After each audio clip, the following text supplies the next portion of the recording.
This is chapter number 1, how, when and where. We are talking about how, when and where. We are taking question answer on this. So true and false. James Mill divided Indian history into 3 periods: Hindu, Muslim and Christian. This is correct. Official documents help us understand what the people of the country think. No, this is incorrect. The British thought surveys were important for effective administration, and this is true. So this is true, and then false, true, right? What is the problem with the periodization of Indian history that James Mill offers? So James Mill divided, as we discussed here, into 3 periods: Hindu, Muslim and British. So this periodization has its own problem.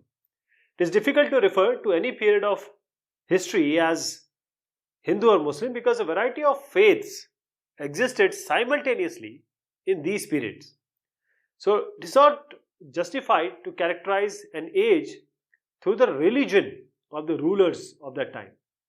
So what it suggests is the lives and practices of others, they really do not matter. So it is worth mentioning that even rulers in ancient India did not all share the same faith. Why did the British preserve official documents? They believed, that is British, that by preserving official documents, it would be easier for them or any other persons to know about the decisions taken in the past. So one can study the notes and reports that were prepared in the past, and their copies may be prepared and used in present time if needed so.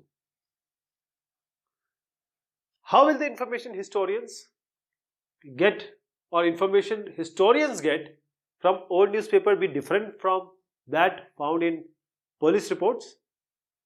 So the information printed in newspaper, they are usually affected by the views and opinions of the reporters, news editors, etc., other people being involved.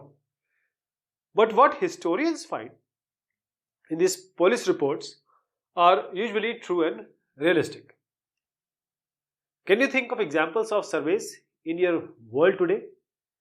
Think about how toy companies get information about what young people enjoy playing with, or how the government finds out about the number of young people in school. And what can a historian derive from such surveys? So this I leave it for you to answer. So you can just say that toy companies, they get information from surveys, what young people would want or young kids would want, and government find about the young people or kids, students in the school, by their school, and then these schools, they send the reports to the state level, and state level goes to the central level. And what can a historian derive from such surveys? So the historian derive from such surveys that they get what was happening in the past, what is in present, what is the difference, how it has changed. A history of British India was written by, what is the answer? It's James Mill. Then the first Governor General of India was Warren Hastings. The National Archives of India came up in the year 1920s. Then the word calligrapher, this means what? This means one who is specialized in the art of beautiful writing. Then census operations are held every 10 years. Fill in the blanks. So the colonial government gave much importance to the practice of surveying. Historians have usually divided India or Indian history into ancient and medieval, then modern. This is modern. So medieval and modern. A history of British India is a massive work, that is 3-volume massive work. Mill thought that all Asian societies were at lower level, lower level of civilization than Europe. Then the British established and specialized institutions like archives and museums here to preserve important documents. State whether each of the following statement is true or false. So the British were very particular about preserving official documents. This is true. Printing began to spread by the middle of 20th century. False. The periodization of Indian history offered by James Mill was not at all accepted. This is false. This was somewhat accepted. That's why we are talking about it. The British carried out detailed surveys by the early 19th century in order to map the entire country. And this is true. James Mill glorified India and its culture in his book A History of British India. No. This is false because he glorified British rather than glorifying India. Match the items given in column A with column B. So a place where historical documents or records of a government are kept, these are known as archives. A building in which objects of historical or scientific interest are kept to show them to the public, the answer is museum. An important taste of British administration, this is carrying out surveys, and subjugation of one country by another is colonization.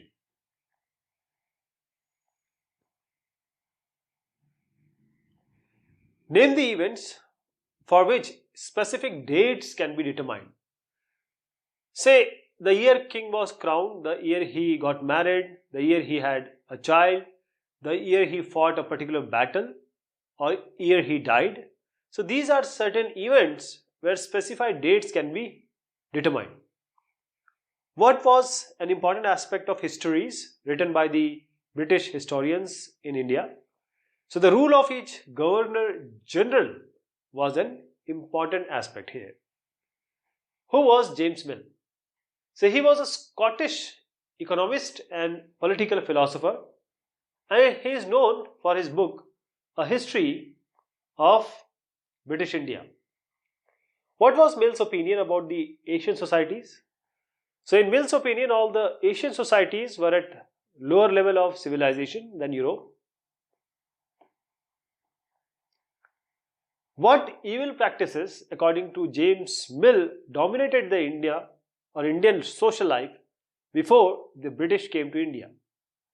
So according to Mill, the evil practices that dominated the Indian social life were religious intolerance, the caste taboos, and the superstitious practices. How did paintings project governor generals? So the painting projected governor generals as powerful figures. Why do many historians refer to modern period as colonial?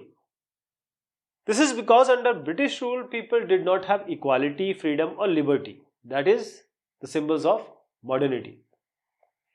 Mention one important source used by historians in writing about the last 230 years of Indian history.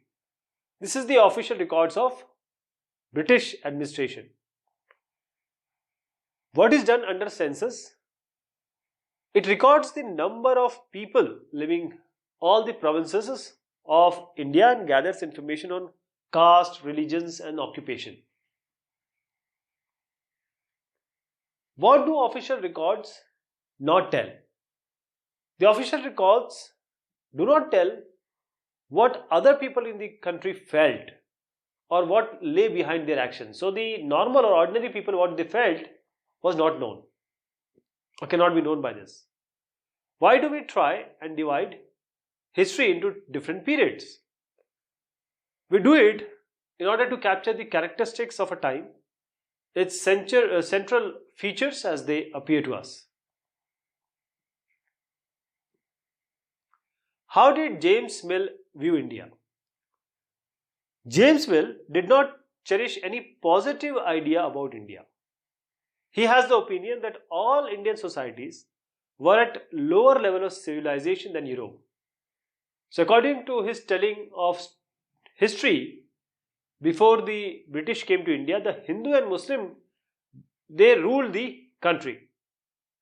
And religious intolerance, caste taboos, and superstitious practices dominated social life. So he felt that only British rule could civilize India, and he suggested that the British could conquer all the territories of India to ensure the enlightenment and happiness of the Indian people. For India, it's not capable of progress without the help of British. Historians divide Indian history into ancient, medieval, and modern. But this division too has its problem. What was these problems? So the periodization has been borrowed from the West, where the modern period was associated with the growth of the forces of modernity like the science, the reasoning, democracy, liberty and equality. So medieval was term used to describe the society where these features of modern society, they do not exist. So it is difficult for us to accept this characterization of modern period. So it is worth mentioning that Indians did not have equality, freedom and liberty under the British rule. So the country also lacked economic growth and progress in that period. Therefore, many historians, they refer to modern period as colonial period. Why did the British do not preserve important official documents and letters? So the British felt that the need to preserve all the important official documents and letters, they felt it is very important. They set up record rooms attached to all the administrative institutions, and the village Tehsildar's office, the collectorate, the commissioner's office, the provincial secretaries, the law courts, all had their record rooms. The British also established specialized institutions like the archives and museums to preserve important records. What do official records not tell? How do we come to know about them? So official records do not always help us to understand what other people in the country felt and what lay behind their actions. So for that we have diaries of people according to pilgrims, the travelers, autobiographies of important personalities, popular books that were sold in local markets or bazaars. So with the spread of printing press, newspapers came to be published, or they were published, and issues began to be debated in public. So leaders and reformers, they wrote to spread their ideas. Poets and novelists wrote to express their feelings. How did the British conquer India and establish their rule? So they did by, first of all, they subjugated local Nawabs and Rajas.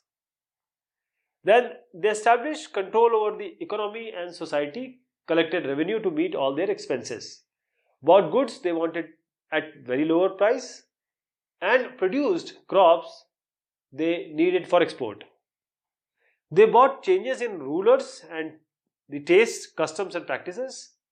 So they molded, changed everything in their favor and subjugated the country very soon. How did the official records of British administration help historians to write about the last 250 years of Indian history? So the British believed that the act of writing is very important, or was important. So they got written, or they wrote every instruction, plan, policy decision, agreement and investigation. They thought that once it is being documented, things could be properly studied and debated. And the conviction produced an administrative culture of the memos, notings and reports. So the British were very interested in preserving all important documents and letters. They established record rooms to all administrative institutions like village tehsildar's office, the collectorate, law courts, etc. They also set up archives and museums to preserve important records. So letters and memos that moved from one branch of administration to smaller in the early years of the 19th century can still be read in the archives. So historians can also take help from these notes and reports that district officials prepared, or the instructions and directives that were sent by officials at the top of the provincial administrators. How did surveys become important under the colonial administration? As we already said, the British were very keen in documenting things. But they also gave importance to the practice of surveying, because they also believed that country, if they need to know, they want to know the country properly, if they want to administer it effectively, they need to know the country. So they carried out detailed surveys by the early 19th century in order to map the entire country. So they conducted revenue surveys in the villages. They made efforts to know the topography, the soil quality, the flora, the fauna, the local histories and the cropping pattern. They also introduced census operations held at the interval of every 10 years for the end of 19th century or by the end of 19th century. So they prepared detailed records of the number of people in all provinces of India, noting information on caste, religion and occupation separately. So the British also carried on several other surveys like the botanical surveys, zoological surveys, archaeological surveys, forest surveys. So in this way, they gathered all the facts that were essential for administering a country. So these are the extract taken from the textbook, and we need to answer. So we will just read this and then we'll try to answer this. Not fit for human consumption. So newspaper provide accounts of the movements in different parts of the country. Here is a report of the police strike in 1946. More than 2,000 policemen in Delhi refused to take their food on Thursday morning as a protest against their low salaries and bad quality of food supplied to them from the police line kitchen. So as the news spread to the other police station, the men they also refused to take food. So one of the strikers said, the food supplied to us from the police line's kitchen is not fit for human consumption. So even cattle would not eat the chapatis and the dal which we have to eat. So why did the policemen in Delhi refuse to take their food on Thursday morning? So they did so to protest against the low salaries and the inferior quality of food being supplied to them from the police line kitchen. Then how did the men in other police station react when they came to know about the protest? They also refused to take the food. What was the comment of one of the strikers on the food supplied to them? So one of the strikers said that the food supplied to them was not fit for human consumption. Even cattle would not eat the chapatis and dal. That is the food they had to eat. This is a picture. So we need to observe this picture and we need to answer. See, this is about a book being given from Indians to Britishers, Hindustan. So what does the above picture try to suggest? The picture suggests that Indians willingly gave their ancient text scriptures, that is Shastra, to the Britishers, Britannia, the symbol of British power, as if asking her to become the protector of the Indian culture. Explain how this image protects or projects an imperial perception. So the image clearly depicts the imperial superiority. The image of lion symbolizes superior power. The empire is the giver and the subjects are always loyal to the throne. So this is the picture which is being shown and these are the answers which we talked about. This is one of the picture. where the documents are being kept. So what is it actually? So it's a National Archives of India. When did it come up? In 1920s. Where was it located when Delhi was built? It was located to the Viceroy's place, you can say. What does the location reflect? It reflects the importance of the institution of the Britishes. So these were question and answer of this topic. Thank you so much. Take care of yourself.